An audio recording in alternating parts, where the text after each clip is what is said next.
चलो जी चलो, सारा सामान कर लिया है सेट। निकलते हैं भाई, आज फाइनली पहुंच ही जाएंगे बद्रीनाथ। एंड आज कपाट भी खुल चुके हैं बद्रीनाथ के। और कल शायद से, मतलब आज शाम को मोस्ट प्रोबेबली, या फिर कल सुबह सुबह हम दर्शन कर ही लेंगे मजे से। ये भाई अपना होटल था, रुद्रप्रयाग रुके थे हम रात को, Alaknanda motel and restaurant. Just ये देखो, इंडियन ऑयल का पेट्रोल पंप है, इसी के साइड में होटल था। यहाँ कुछ भाई कंस्ट्रक्शन का काम चल रहा है। ये देखो पहाड़ियाँ मस्त एकदम। और इधर अपनी गाड़ी खड़ी थी रात के टाइम। बाकी यार एक और नया दिन, एक और नई जर्नी। आप देख रहे हो बद्रीनाथ रोड ट्रिप का एक और नया एपिसोड। इस ट्रिप पे भाई मैं निकला हुआ हूँ अपनी स्कॉर्पियन को लेके गुड़गांव से बद्रीनाथ बाय रोड। जी हाँ भाई, जिसमें से फर्स्ट डे हमने करा था दिल्ली देहरादून वाला एक्सप्रेसवे पकड़ के ऋषिकेश तक का सफर।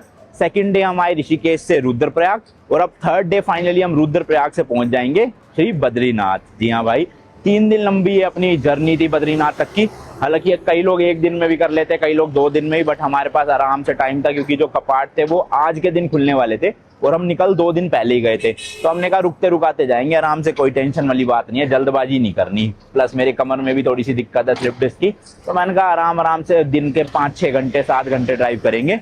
ऐसे नहीं कि 16-17 घंटे बस चलाते ही रहो गाड़ी, है ना। चलो भाई, बेल्ट लगा ली है कमर वाली, ये थोड़ा सा पहन के चलाओ ना तो गड्ढों वगैरह में कमर को आराम रहता है। गाड़ी तो भाई बहुत ज्यादा गंदी हो रही है, देखना मिट्टी मिट्टी। पर आगे रास्ते भी ऐसे ही है, साफ करके फायदा भी नहीं, फिर से ऐसी हो जानी। तो यहाँ से जी टोटल रास्ता है 149 किलोमीटर का, 4 घंटे 27 मिनट दिखा रहा है। 12 बजे लगभग निकल रही है, 12 भी नहीं, 11:40 हुआ है।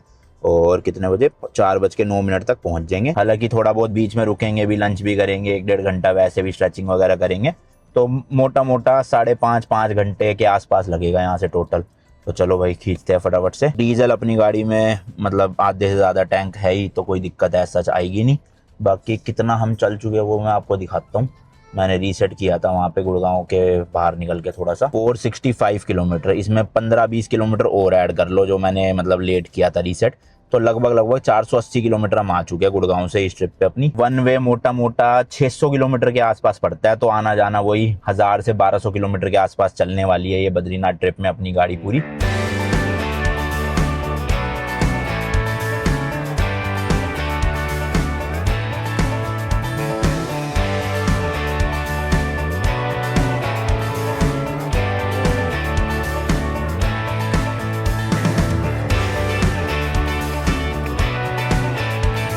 तो भाई 2 यहाँ पे रास्ते कट रहे हैं, 3 एक्चुअल में। तो हमें जाना है लेफ्ट की तरफ श्री बद्रीनाथ, राइट वाला जा रहा है अल्मोड़ा और बागेश्वर की तरफ, और ये लेफ्ट वाला जा रहा है हेमकुंड साहिब, जोशीमठ और बद्रीनाथ। तो यही वाला रास्ता लेना है हमको नीचे। अभी बीच के रास्ते तो भाई बहुत ही ज्यादा खराब थे, मतलब पूरे टूटे फूटे पड़े थे। अभी थोड़े बेटर हुए हैं आपकी रोड्स। तो भाई मेन चढ़ाई तो ना आज शुरू हो रही है, मतलब एक्चुअल में जो ऑल्टीट्यूड गेन होगा ना वो आज होगा, क्योंकि ऋषिकेश था सिर्फ भाई 1000 फीट की हाइट पे और बद्रीनाथ है 10,000 कुछ फीट पे। तो ऑलमोस्ट 10 गुना का एलिवेशन आ रहा है, एक तरह से आप समझ लो ऑल्टीट्यूड गेन हो रहा है, जो कल तक तो इतना नहीं हुआ था। लेकिन आज भाई एकदम से 6-7 हज़ार फीट की ऑल्टीट्यूड चढ़ने वाले हैं, वो भी 4 घंटे में। तो सबसे बेस्ट है भाई कि अपना बॉडी को हाइड्रेटेड रखो, वरना ऑक्सीजन की कमी से थोड़ा सा सर दर्द वगैरह और चक्कर आना, उल्टी आना, ऐसी फीलिंग आ जाती है। और ये चीज़ मैंने तब फायदा लिया था जब मैं चाइना वाली ट्रिप पे गया था, मतलब ऑस्ट्रेलिया ट्रिप पे गया था। और तिब्बत रीजन में इतनी हाई ऑल्टीट्यूड में था, 5000 मीटर की हाइट, मतलब 15,000 फीट, 15,500 फीट, 16,000 फीट। तो वहाँ पे भी मैं पूरे दिन में 1-1 लीटर की 4-4, 5-5 बोतलें पी जाता था गाड़ी में बैठे बैठे, और कुछ नहीं होता था। और दूसरी साइड सोहन जो मेरे साथ गया था वो बिल्कुल पानी नहीं पीता था, इतनी उल्टियाँ मारता था, चक्कर आते थे, सर दर्द होती थी, आंखों में दर्द होती थी। इवन जो वहाँ के चाइनीज लोग भी थे उनकी भी हालत खराब हो जाती थी ऑक्सीजन ना मिलने की वजह से। बट अगर आप पानी पीते रहो ज़्यादा से ज़्यादा तो बॉडी में ऑक्सीजन की दिक्कत होती नहीं है, बॉडी हाइड्रेटेड रहती है बढ़िया से। तो इसलिए कभी भी हाई ऑल्टीट्यूड पासिस पे जाओ या सिटीज़ में जाओ ऐसी जहाँ का ऑल्टीट्यूड काफ़ी ज़्यादा है, पानी ज़रूर पीना, बहुत फ़र्क फील होगा आपको। यहाँ की तो सड़कें भाई बेटर लग रही है, 2 लेन है, एक अपनी इधर एक दूसरी, मतलब चौड़ी सड़क है और बनी भी हुई है प्रॉपर। स्पीड लिमिट वही है भाई 20, 30, 40, 50 चली जाती है मैक्सिमम। अब जैसे स्कूल आने वाला है तो 20 की स्पीड लिमिट है यहाँ पे। अब मुझे लग रहा है इंडिया में मतलब साइन बोर्ड बहुत कम लोग ही देख के फॉलो करते हैं, लेकिन बाहर के देशों में भाई बहुत ज़्यादा सीरियसली इस चीज़ को देखा जाता है। जैसे कोई स्कूल बस जा रही है तो आप उसको ओवरटेक नहीं कर सकते अगर वो बच्चे मतलब कहीं पे उतारने लग रही है, लेकिन यहाँ पे भाई स्कूल बस से बच्चे उतर रहे हैं, ज़बरदस्ती लोग हॉर्न मारते रहेंगे, राइट साइड से निकल जाएंगे, लेफ्ट साइड से निकल जाएंगे। लेकिन बाहर के देशों में इन चीज़ों को लेके तो भाई काफ़ी सिविक सेंस है लोगों के अंदर। अब वो भले ही चालान या स्ट्रिक्ट रूल्स की वजह से हो या खुद से ही लोग सोचते हैं, पता नहीं भाई, बट मैंने जितना नोटिस किया बाहर के देशों में, एम्बुलेंस हो गया और पुलिस की गाड़ी हो गई, फायर ब्रिगेड हो गई, इनके लिए ना इमरजेंसी लेन लोग खाली छोड़ते हैं एक्चुअल में, क्योंकि इमरजेंसी लेन बनी इसलिए होती है कि निकल सके ये चीज़ें। बट कुछ देशों में नहीं मानते, जैसे और भी कई देश है जहाँ पे इतने रूल्स फॉलो नहीं किए जाते।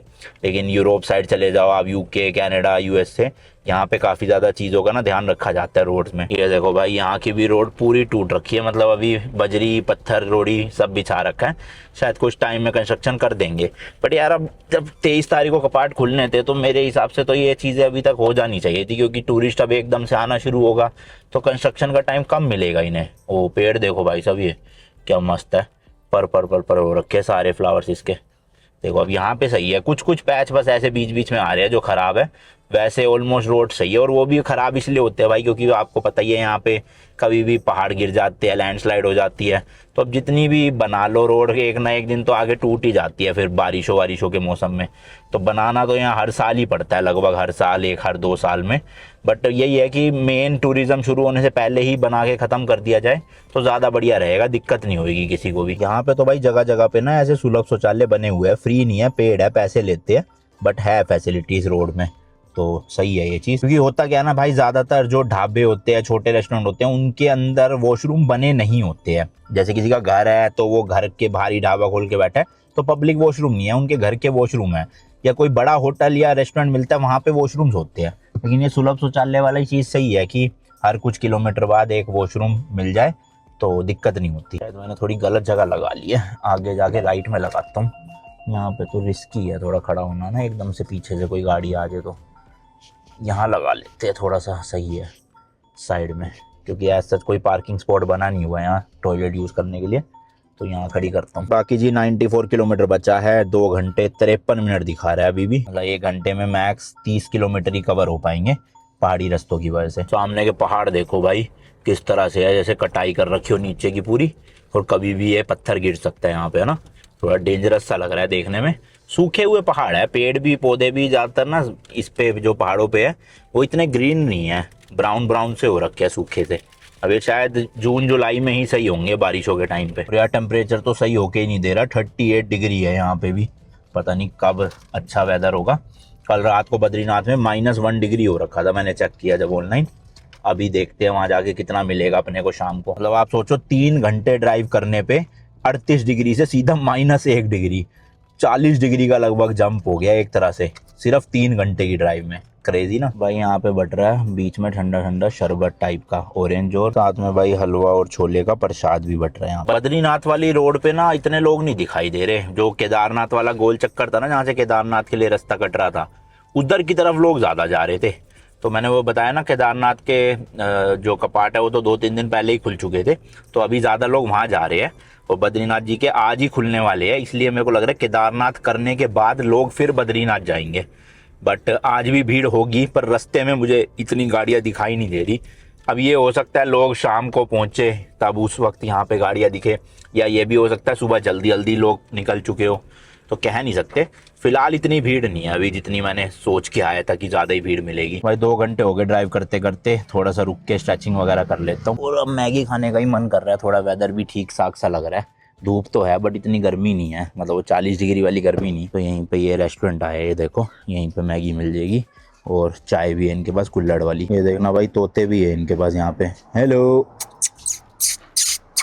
ओए मिस्टर मिसेस जो भी हो, ये देखो। बाकी रेस्टोरेंट वाले भैया बता रहे हैं अभी 20 किलोमीटर तक और गर्मी रहेगी, मतलब यही 36-37 डिग्री, उसके बाद टेम्परेचर एकदम से डाउन होना शुरू हो जाएगा। तो बढ़िया भाई, जैकेट पहनने की जरूरत पड़ेगी। यहाँ देखो हाफ टी शर्टों में घूम रहा हूँ। लो जी लो, मैगी बन के आ गई है, जैसी चाहिए तो बिल्कुल वैसे ही, सिर्फ प्याज टमाटर और बिना सूप के, बढ़िया लग रही है। चलो जी, खाना पीना हो गया है, मतलब खाना पीना हो गया, मैगी और चाय ली थी खाली।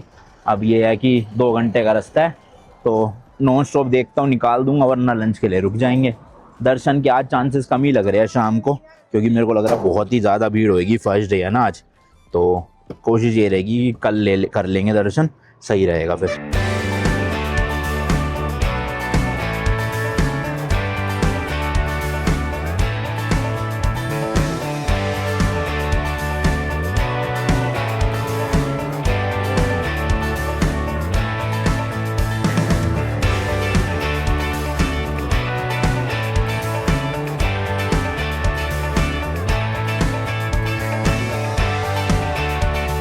भाई साहब बहुत ही खराब रास्ते हैं, सब जगह कंस्ट्रक्शन चल रही है, धूल मिट्टी। अच्छा गाड़ी धुलवाई नहीं सुबह, कोई फायदा भी नहीं होता, सड़ गई है क्योंकि वैसी भाई इतनी ज़्यादा बीच में पैचेस खराब है। ये लांग करके ये कोई जगह आई है, मतलब रास्ते में काफ़ी छोटे छोटे ऐसे गाँव या टाउन आप बोल सकते हो, काफ़ी सारे आ रहे हैं जहाँ पे रेस्टोरेंट होटल्स है।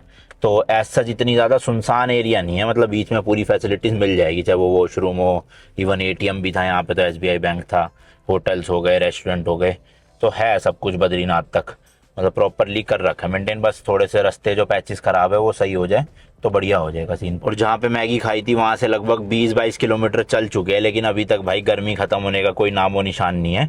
ग्रीनरी थोड़ी सी ज़्यादा दिखने लग गई है यहाँ पे, बट टेम्परेचर इस वक्त 39 डिग्री हो रहा है दोपहर के 3:30 बजे। तो मतलब वेदर तो वैसे देखा जाए तो गर्माहट है पूरी प्रॉपर। भाई साहब नज़ारा देखना यहाँ से, ये थोड़ा थोड़ा ना पता नहीं क्या पोल्यूशन है, धुंध है, क्या चीज़ है हवा में, लेकिन क्लियर व्यू नहीं मिल पा रहा, मतलब जो पहाड़ों का मिलना चाहिए। सुबह से ही नोटिस कर रहा हूँ मैं, 4 बज गए हैं, पोल्यूशन मुझे लग तो नहीं रहा होगा, बाकी आप बताना कमेंट सेक्शन में। देखो जैसे वो वाले पहाड़ साफ नहीं दिख रहे, इतने आंखों से भी नहीं दिख रहे, फ़ोन से तो वैसे ही नहीं दिख रहे। खैर तो पता नहीं, अब धुंध ही लग रही है मेरे को, थोड़ी थोड़ी सी है।